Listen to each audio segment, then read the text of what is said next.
Hi everyone! So excited to connect with you guys and talk about morning kickstart options during the challenge. I think as we move into the next week of the challenge, it's a really good idea to just kind of take a look, be more mindful about what it is that we're having for breakfast. And for me, I don't know about you guys, but for me, that starts right away with the first cup of coffee that we have in the morning. A lot of people have coffee very first thing before they even put anything else into their tummy, and that can really affect the choices that you make throughout the rest of the day. And also, if you are going for weight loss in this challenge, that can be an issue if you're consuming a lot of caffeine and a lot of sugar. So why is this an area where we want to practice mindfulness? Well, coffee does have a couple positive benefits. Sometimes it can help with appetite control and improved metabolism. I know some of you have even mentioned in the chat that you drink coffee because it helps you go to the bathroom, helps you be more regular, and you've gotten used to that as part of your morning routine. The only thing is that coffee does have that high caffeine content, which can change our sleep cycle and increase our sugar cravings. And so those are two things that really can take a toll when you are trying to lose weight or just be more healthy in general. So maybe you've noticed that sometimes when you have a lot of caffeine throughout your day, because of that jitteriness or the sugar crash, less healthy snack choices throughout your day. You get that sugar crash and then you're like hangry and you want to just like eat something really, really bad. So that might happen.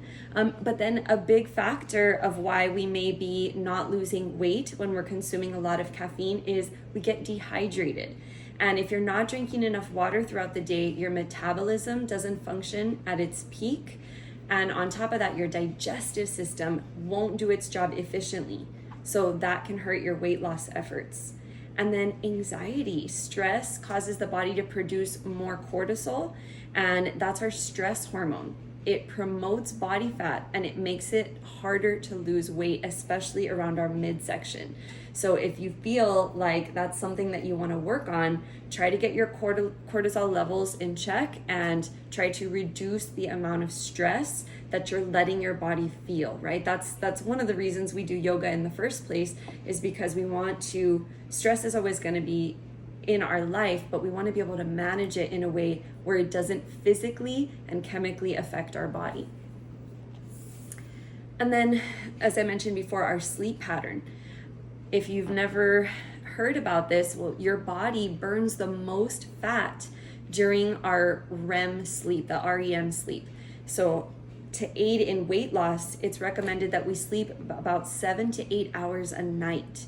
And when we skimp on sleep, our brain automatically makes worse decisions as far as like activity in our frontal lobe. That's where our decision making and our impulse control comes from. Think about that. The less you sleep, the more likely you are to make just poor impulse decisions about like, okay, I'm just gonna have that because I just need something to pick me up and boost me, and too bad if it has extra sugar. So think about that when you're making your choices in the morning. There are some signs you're gonna find that your body is addicted to sugar. You might feel the need to snack all day long.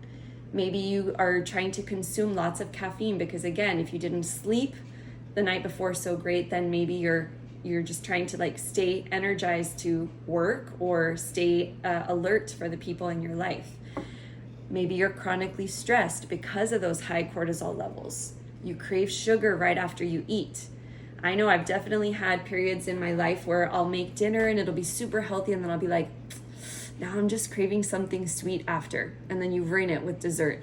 So that's something that can definitely hurt you if you're trying to lose weight. Hunger might hit you like a brick wall. You get hangry really fast because of that dip in your sugar.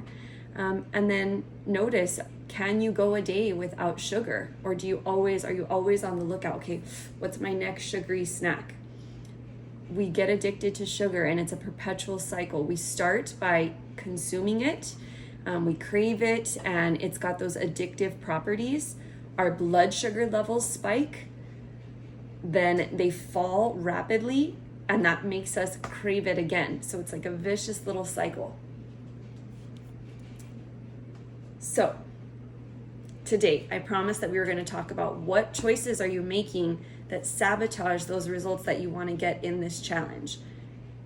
If you drive through Starbucks, no judgment, but just be mindful about the choices that you're making.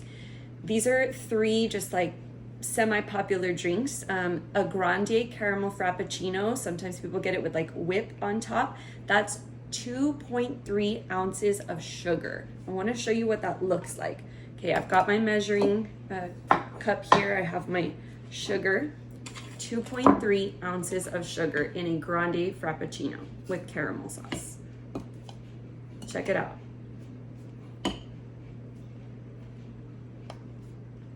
That is how much sugar. Like, I mean, put that in a cup.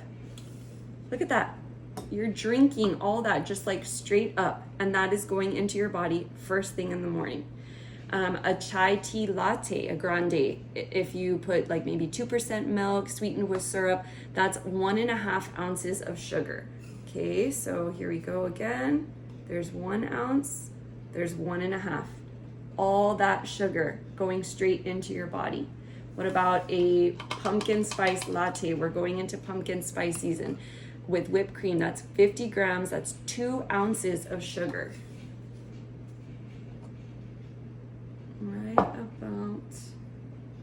Right about there. All that sugar straight into your body.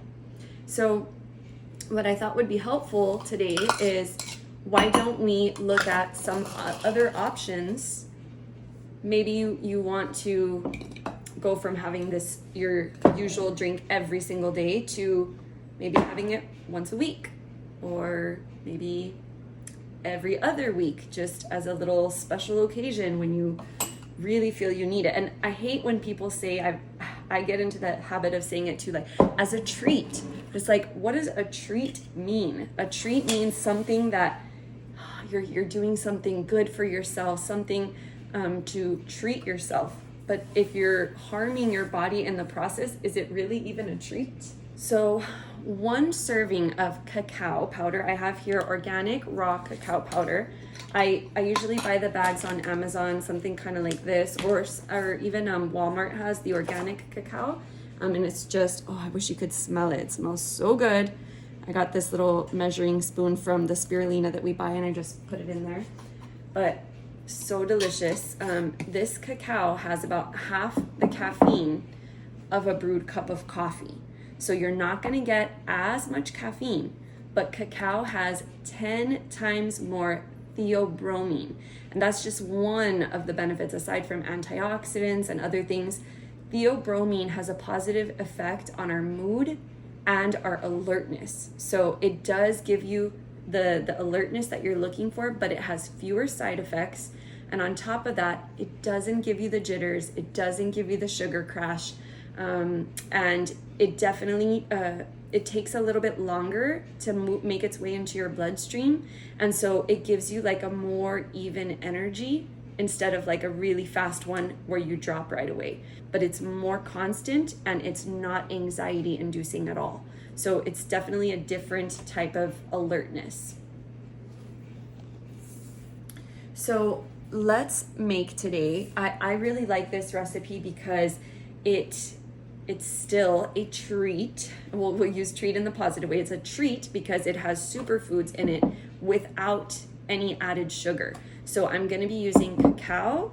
I'm going to be using almond milk, raw honey, which I have here in my little honey sticks, coconut oil. I have a ginormous tub because we use it for cooking, a cayenne pepper, and vanilla extract.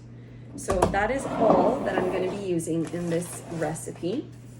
And I'm going to be putting it in a small saucepan so that I can heat it up over the stove. It's going to take me less than 5 minutes, and all I have to do is warm it and whisk it together. So I've already pre-measured out. This is 8 ounces of almond milk, 1 tablespoon of raw cacao,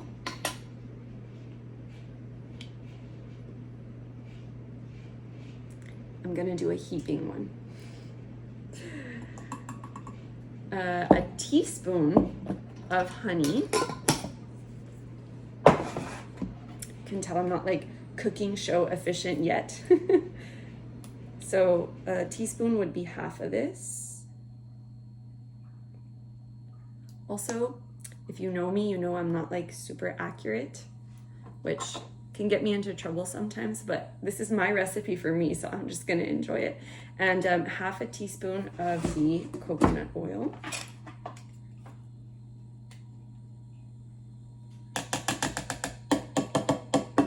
Coconut oil has a lot of benefits. It can also, the fat in it can help you stay fuller longer.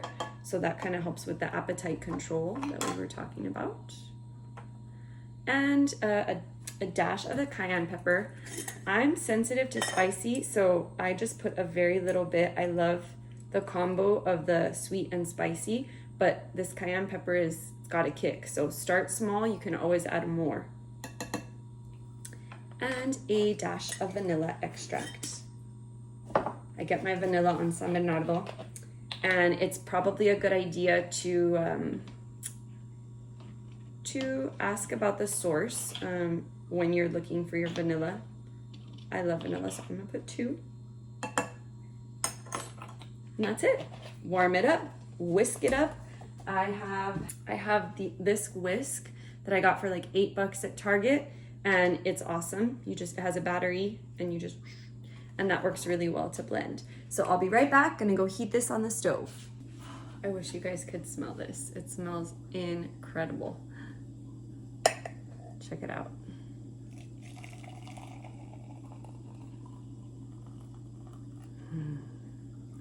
Yum.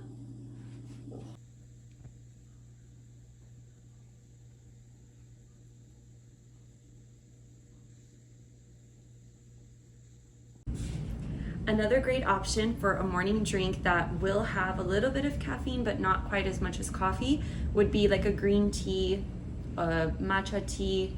Today I'm gonna make jasmine green tea, and I like this one because it's a little more floral. I'm not a huge fan of green tea, and I look for something a little more with like a mouthfeel, and so the almond milk or coconut milk in this recipe really is it's satisfying to my taste buds. So I have already been steeping my green tea bags. I put 2 of them in there.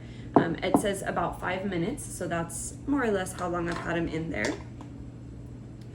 From there, I'm gonna remove the tea bags, and I'm gonna add in 8 ounces of almond milk.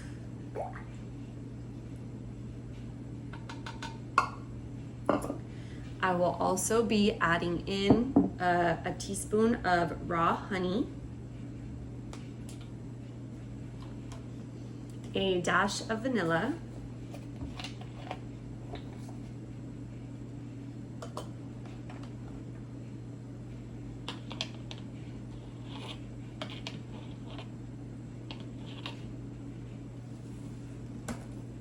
and that's pretty much it, guys. Once you combine it, mix it, you could put it in the blender to make it a little more frothy. I like it like this.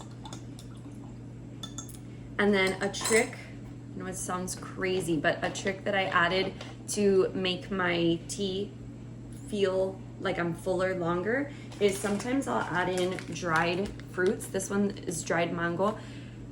Be careful with the sugar content in these, but this one's not too bad. And I basically put like a pinch, not even, just a little bit, a couple little cubes of this mango. And so as I'm enjoying my tea, I just kind of sprinkle them in so that I can enjoy a couple little bites in there. Cheers.